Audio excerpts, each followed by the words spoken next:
Paano na nga ba ang pag-renew ng ating driver's license?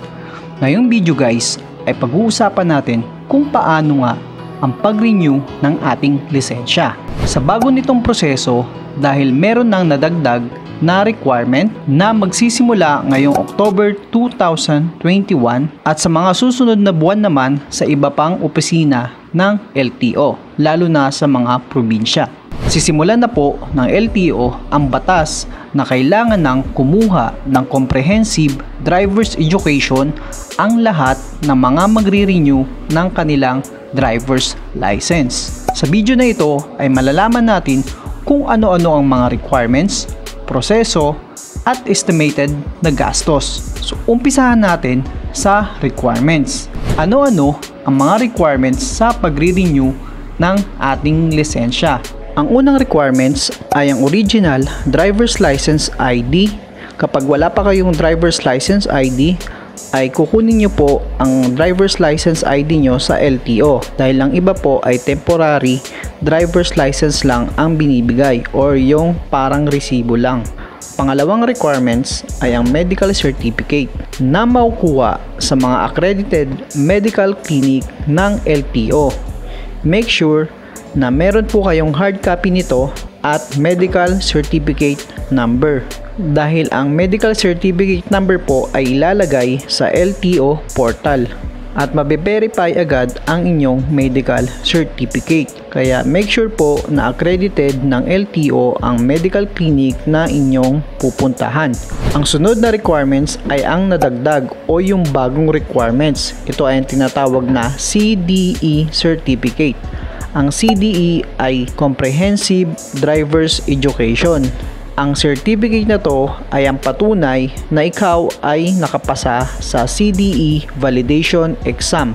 Saan nga ba makukuha ang CDE certificate? Makakakuha ka ng CDE certificate sa mga sumusunod. Una ay sa LTO portal website. Ito po ang website ng LTO. Libre po dito ang pagkuha ng CDE Validation Exam. May CDE courses rin po dito na almost 10 hours po ang course na yon. Papanoorin nyo yung visual at presentation. Pangalawa ay makukuha mo ang CDE certificate sa mga LTO Educational Center. Libre din po dito. Pangatlo ay sa mga LTO Accredited Driving School. Dito po sa driving school ay may bayad dahil ito po ay pribado. Kailan nga ba dapat kumuha ng CDE exam? Ito po ang sabi ng LTO tungkol dyan.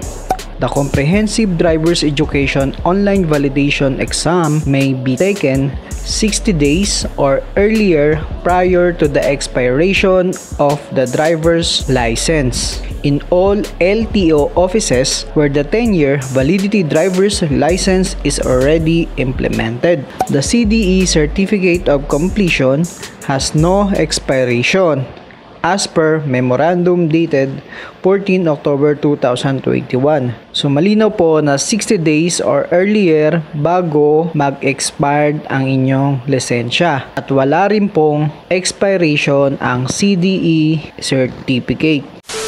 Recommend ko po ay sa LTO portal kayo kumuha ng CDE course at exam dahil dito po ay libre at kahit anong oras ay pwede nyong kunin.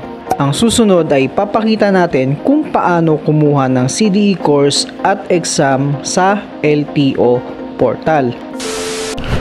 Okay, pupunta lang tayo sa website ng LTMS portal o yung portal.lto.gov.ph. So pupunta tayo dito sa e-learning. Sa taas, click lang natin yung e-learning at merong mga option dito. So, select lang natin yung driver's license renewal course. After natin maklik yung driver's license renewal course, ay magkakaroon ng tatlong part ang course na to. Una ay ang Comprehensive Driver's Education Program o yung audio-visual nito at yung CDE na presentation ng materials. And the next is yung CDE Online Validation Exam. So, start na tayo. So, select natin yung Part 1. Mamimili tayo ng category kung ano ang classification ng inyong driver's license. Kung ito ay non-professional or professional. Dahil yung sa akin ay professional, ay seselect ko yung professional. So, kaselect ko ulit yung part 1. Magkakaroon dito ng video na papanoorin natin. Ayan. Ayan yung video na yan. Sobrang haba.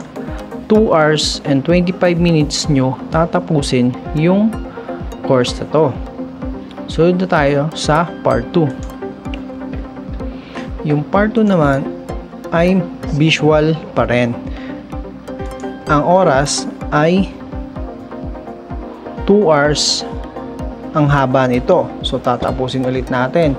From 2 hours kanina na mahigit 4 hours na tayong manonood ng visual presentation. Select natin show motorcycle. Ito yung additional.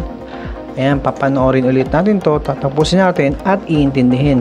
21 minutes. So tayo.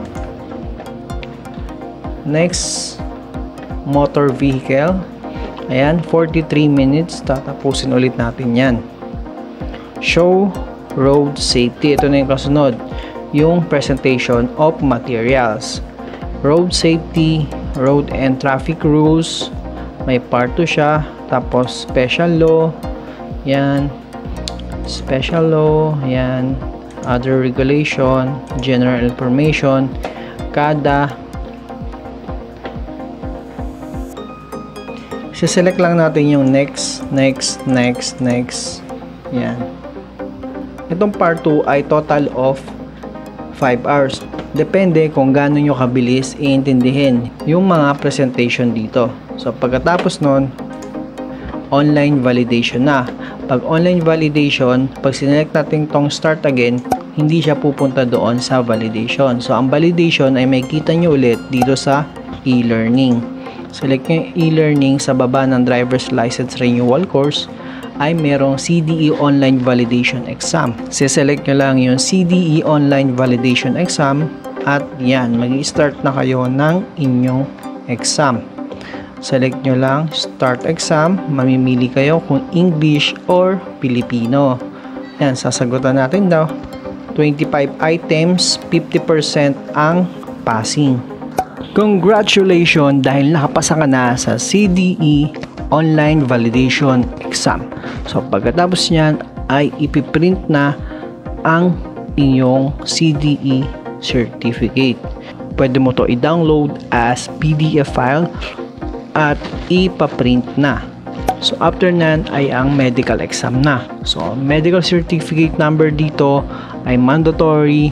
Pwede nyo i-upload dito para ma-verify. Susunod naman po ay ang validity ng ating driver's license. Sa bagong batas po ay meron ng 10 years at 5 years po. Pwede nyong makuha ang 10 years validity kapag wala kayong violation.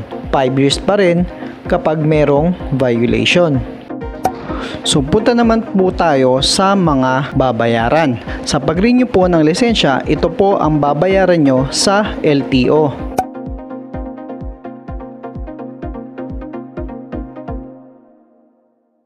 Dagdag na po dyan yung medical certificate na nagre-range ng 400 to 600 pesos po ang magagastos nyo.